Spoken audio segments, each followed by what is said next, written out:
called BCMU is embedded, and the way it's used is that the surgeon would go in and remove a brain tumor, Okay. implant it into the tumor bed, and let the chemotherapy diffuse into the tumor bed. The reason this therapy is important is because the tumor that Gliadel is being used to treat, something called glioblastoma, is a very infiltrated tumor. And what that means is that there's no boundaries to the tumor. In fact, if you look at an MRI, typically what happens is you can see a well-defined area of abnormality. But if you were to go into surgery and start sampling tissues around the area of abnormality, you can find tumors 2 to 4 centimeters outside of the region where you visualize the tumor. So the tumor will actually migrate away, and it's very diffuse in the brain. So the bottom line is that this is not a tumor that you could surgically excise with a margin. It's not like breast cancer where you know where the tumor is and you can take out an extra 2 centimeters. Okay. In the brain, if you were to take out an extra centimeter margin, that's going to cause significant problems for the patient in terms of seeing, thinking, talking, walking.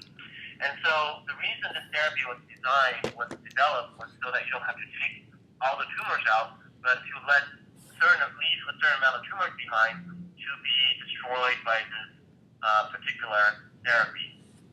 And it turns out, so far, most of the tumor, when they come back in the region surrounding the area of the removal, what we call the resection margin.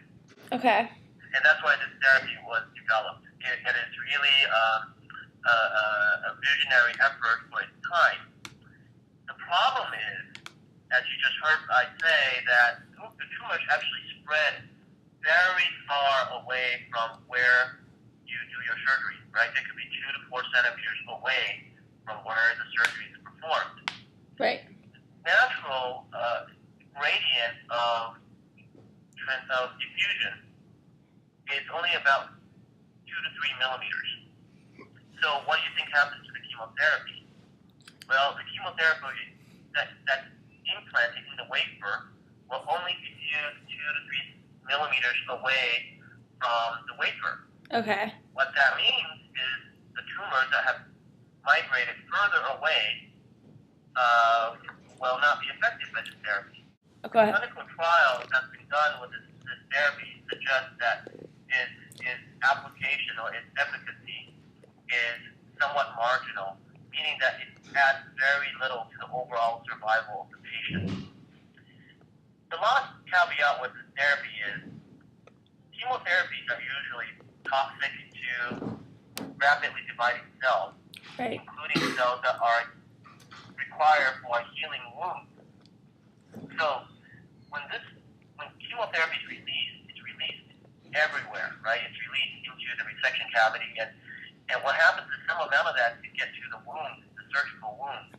Okay. And so you could have wound complications like infection or wound breakdowns related to this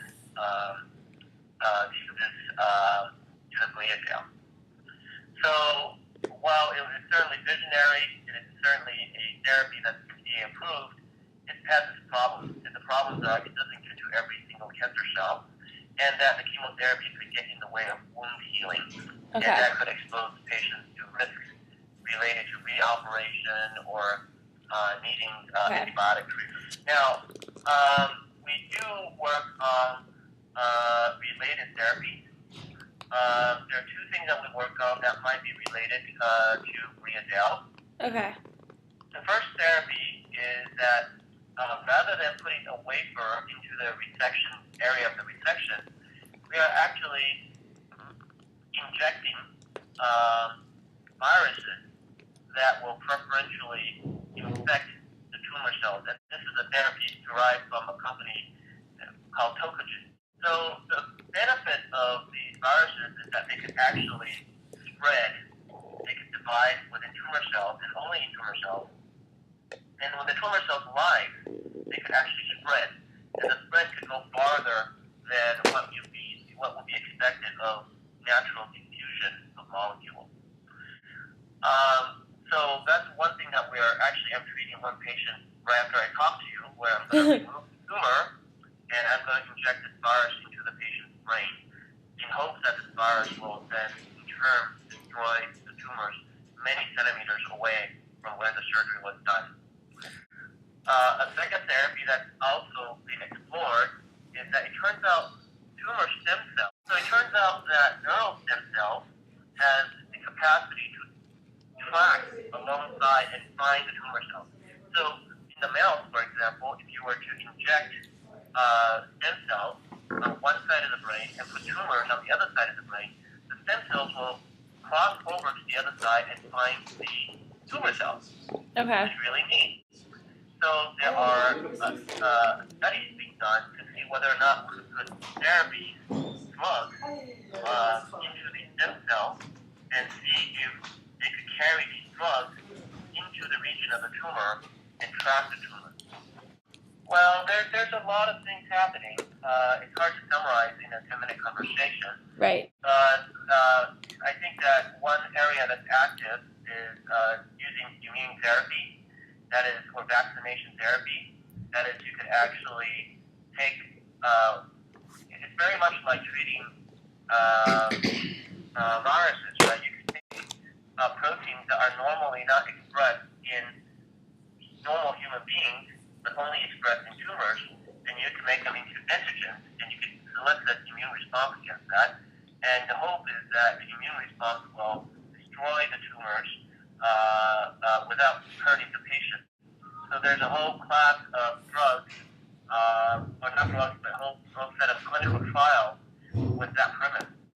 Okay. There are also better drugs that modulate the immune response that have been successful in other tumor types that are currently being tested in brain tumors. And overall, there are much more, there are better drugs that target specific molecular pathways that are only active in tumor cells, and there's a whole host of them undergoing clinical trials.